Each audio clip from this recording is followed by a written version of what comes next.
One of the things that we're also experiencing across the country is, ta-da, evictions.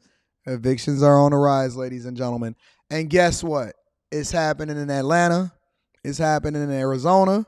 It's happening in Seattle. And coming to a city near you. It's certainly happening in Houston, but it's coming to a city near you. Let me share with you what's going on with regard to evictions in your state. Those numbers, you may think that thousands of people were just kicked out of their homes, but that is not the case. We're told that most of these cases actually end with the tenants and the landlord coming to an agreement.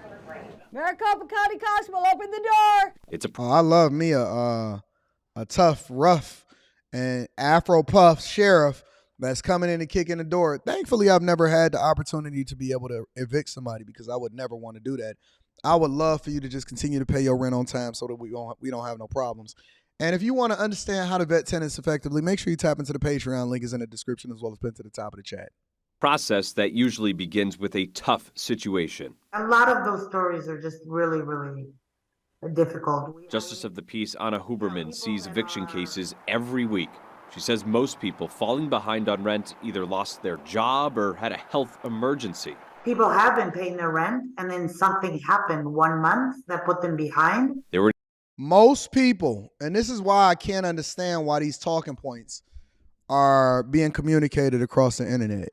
The overwhelming majority of people that make six figures are living paycheck to paycheck. Most people are one paycheck away from losing everything. Most people do not have $1,000 or $500 in order to bridge them if they have some kind of emergency. When I did a lot of volunteer work, and I spent every single Saturday for 1 year straight working with homeless people and volunteering down here in downtown Detroit, well over a decade ago. When I did a lot of this volunteer work, what I found was that your view of what a homeless person looks like back then, and it's even more exaggerated now, is completely different than what we're sold as a social norm, right? Most people wind up doing van life, living in a car, coming down here to get something to eat, looking for some shelter in the wintertime because they were one situation away and that situation found them. Because you can't run forever. You can't run forever from the thing that's trying to catch you, because that thing that's catching you, it don't have to breathe. It could just keep going. That debt is coming for you. That situation, that emergency. Y'all keep telling me, oh man, I want to do what I want to do. Yo, I was watching a video where somebody sent me of me, where people were reacting to me in a TikTok, and everybody kept saying that, oh man, it ain't even about money. We don't even care about money. It's about the love of the Lord. And why God talk about so much money inside of the Bible? They keep telling me it's not about whether or not you got money or not. It's whether or not you feel good and whether or not you are nice to people. Last time I checked, Nice didn't pay the rent. And that landlord want his money because he ain't trying to fall behind in his mortgage payment, because a lot of people don't understand that the majority of the people that's renting out their home to you got to still make that mortgage payment over into the mortgage company, which is one of the reasons why I'm putting together this video on how to buy mortgage notes. You know what I'm saying?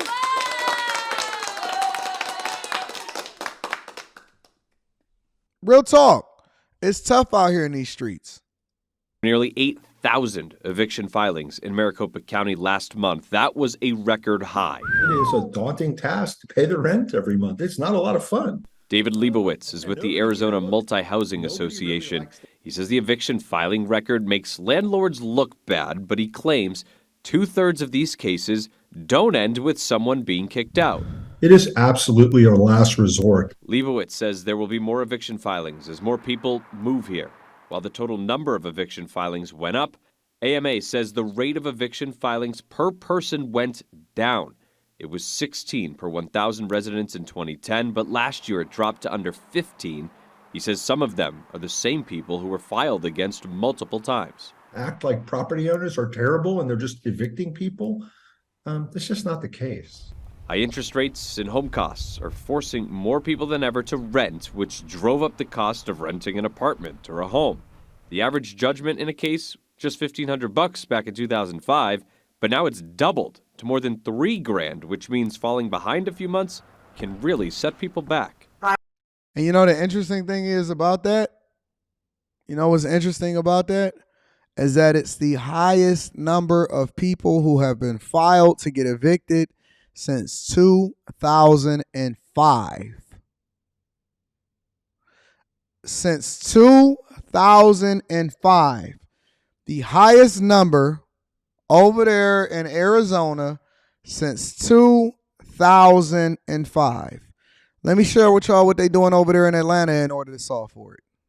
Is a growing problem in our city. Evictions piling up across the metro. More than 15,000 eviction cases have been filed in Cobb County this year. That's all according to data from the Metro Atlanta Housing Strategy.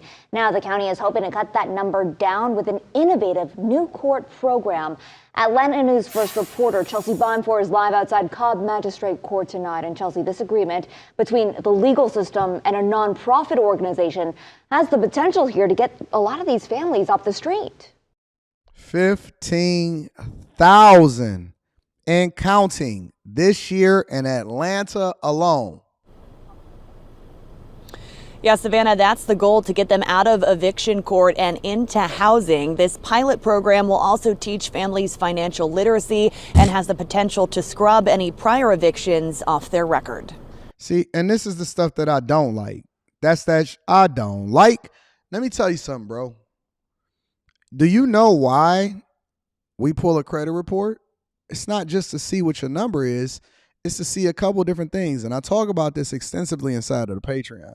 The first reason why we pull it is we want to understand the affordability. I'm not as concerned about the number as I am about what your debt to income ratio is. I need to see how many things you have in your name that you paying versus whatever it is that you make, because I need to understand that you can actually afford the rent here. Let me say that again. I need to understand how much you make and then what your debt to income ratio is, because you may not have been paying your student loans over the last year. And so the way that we vet for people that qualify to be able to rent from us, and the reason why we pull your credit report is A, to understand whether you can afford it, and then B, to see what the history is. And them wiping the fact that you've been evicted off of your record then makes you another problem tenant, and I don't understand how we can do that. How is that a thing? So I can't understand whether or not you finessed somebody else and took money off of their record, and then somehow, some way, we gonna get it to the point to where we can get it off of your record? Come on, family. Come on, man. Shout out to Atlanta for always doing dumb junk, though. Feeding your family can be difficult when you're struggling to pay rent. That's why the Center for Family Resources in Marietta keeps their food pantry stocked, and now they're partnering with the Cobb County Magistrate Court to tackle the ongoing housing crisis. There's hundreds of people that come through, unfortunately, on a weekly basis into magistrate court for evictions. This week, Cobb commissioners approved the formation of a Housing Stability Court, an innovative new program that will provide eligible families with financial assistance and the option to seal eviction records. CEO of the Center for Family Resources, Melanie Kagan, says those eviction records are often what cause barriers to future housing applications. Let me read this really quickly. I want to see this. I want to bring this up real quick. Hot Candy, shout out to Hot Candy. I appreciate you for subscribing to the channel. Says, may Jesus Christ be with you all. Remember, love is more powerful than any amount of money anyone have. A blessed day. Love will be the only thing to save America. Please keep love in you all hearts and pray. Well, Hot Candy, listen, you seem like a very sweet girl. But let me tell you something. Love is not the only thing that's going to save America. It's not love, baby. It's not love, baby. Love is not the only thing that could save them. Let me tell you something. If you love them, you will chastise them. If you love them, you will shame them.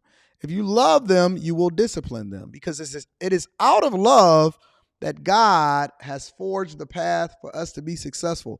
You have to suffer in love. And listen, suffering is what you will do to then reign with him. You got to go through it, baby. You got to go through it, baby. Love don't pay the bills unless you're giving up some of that love in order to get that $40. Hot candy. I love you, but I don't love what your sentiment is, baby. That's the sentiment of a woman. That's not a sentiment of what men have to go through. We understand that if you ain't loving, going to your job every day in order to pay them bills and get that money, love don't live there anymore because she gonna say that she can do bad by herself. Real talk. She gonna say, listen, I love you, but you gotta go. I love you, but you gotta go. Once they've experienced that eviction or have that filing, even if they were let out of the lease and they're trying to find something new, that filing is going to follow them. The pilot program is being funded by $1.3 million in federal emergency rental assistance funds left over from the COVID-19 pandemic. In a statement, Cobb Chief Magistrate Judge Brendan Murphy said in part, "We've been charged with bridging the gap to the future. This will bring resources to bear so folks can lift their families to a better situation." Here's my question. How come love didn't carry the people that wasn't in America that's trying to get into the country?